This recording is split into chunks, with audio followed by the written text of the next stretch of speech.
السلام عليكم ورحمة الله وبركاته. ازيكم يا حبايبي، احلى متابعين معايا في الدنيا ودايما مكبريني وعاوزاكم تكبروني اكتر واكتر. النهارده بقى هنعمل وصفة جبنة كيري بالجبنة القريش. لو ابنك وعيالك زهقانين من الجبنة القريش اعمل لهم الوصفة دي، هتعجبهم جدا. بصوا جبنة كيري، بصوا شكلها وقوامها دي، عشان هعمل تشيز كيك بيها وهوريها لكم بردك معايا، انزلها لكم على الفيديو على القناة. بصوا اهي. وعملت واحدة تاني، عملت وصفتين، وصفة بالزيتون نفس الوصفة هي بس انا خدت جزء عملته بالحلو وعملت حادق. اه بصوا دي بالفلفل والزيتون، انا ضربهم في المضرب في الخلاط كله. بصوا مش مبينة شكله خالص، شكله وريحته جميلة جدا وطعمه خرافة والله. كمان مرة ما تنسوش بقى تدعموني وتعملوا لايك وشير وتفعلوا الجرس. يلا نخش بقى على المقادير.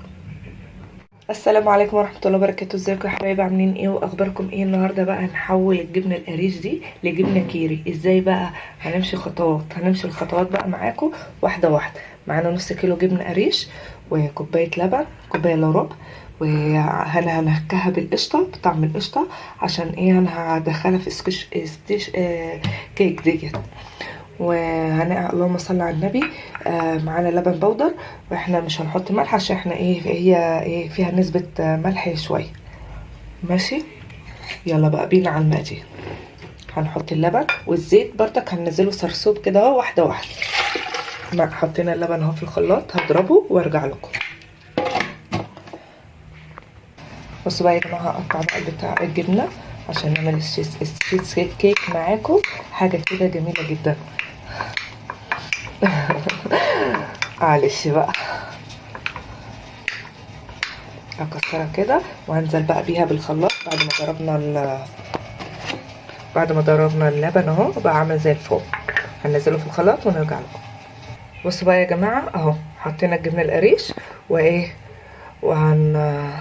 وهنضربها بقى ضربه مبرحه وعلى تقاطع بردك. بصوا بقى يا جماعه بقت كريميه ازاي. بصوا اهي بقت كريميه اهو. هننزل بقى عليها اللبن البودر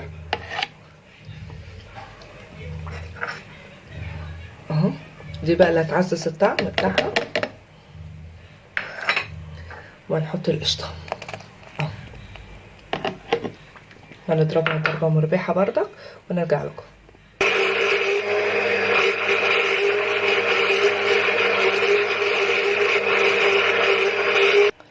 بصوا بقى يا جماعه قوامها، بصوا حاجه كده في الخيال. بصوا تقيله ازاي، ولسه كمان لما تتحط في التلاجة اهو. بصوا كميه كبيره جدا اه، حاجه كده في الخيال. متنسوش بقى تدعموني وتعملوا لايك وشير وتفعلوا لي الجرس. هحطها بقى في التلاجة ونسيبها بقى تسقع شويه. بصوا بقى يا جماعه، احنا عملنا ايه؟ نكهتين، نكهه ساده عشان نعمل تشيز كيك، ونكهه بالفلفل. بصوا سمكها اهي، بصوا جميله جدا، حاجه في الخيال وطعم حكايه من غير حرفان والله. بصوا التانية، بصوا شكلها جميل خرافه. اهي اهي البريزيتون، حاجه كده زيها بالظبط. بدل ما تجيبيها من بره بالغالي اعمليها في بيتك اهو، حاجه كده في الخيال. متنسوش بقى تدعموني وتعملوا لايك وشير وتفعلوا الجرس عشان يوصلكم كل جديد. انا مطولتش عليكم فيديو، يلا بقى فعلوا لي الجرس.